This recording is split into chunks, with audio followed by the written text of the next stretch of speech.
Welcome to the Slop Temple. We pray this video helps. In this video, I will explain how to fix the Gmod engine error. This common issue can be frustrating, often appearing as bright red error models or missing textures throughout your game world. It usually points to problems with missing game content or corrupted files. We'll go through several straightforward steps to get your Garry's Mod running smoothly again, ensuring you can enjoy your gameplay without these visual disruptions. First, let's cover some basic troubleshooting. A crucial first step is to verify the integrity of your game files through your game client.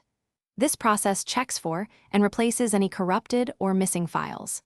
Next, make sure your graphics drivers are completely up to date.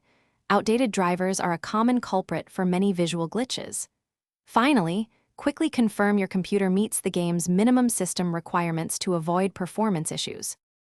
Moving on to content and add-on management, which is often key for Gmod. You must mount all necessary Valve game content, such as Counter-Strike Source, within Garry's Mod itself.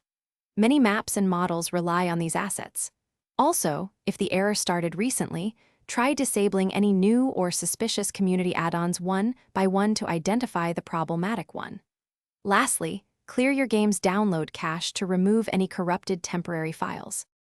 To prevent future engine errors, there are a few more steps. If all else fails, a clean reinstallation of the game can resolve deeply rooted issues, though it's a last resort.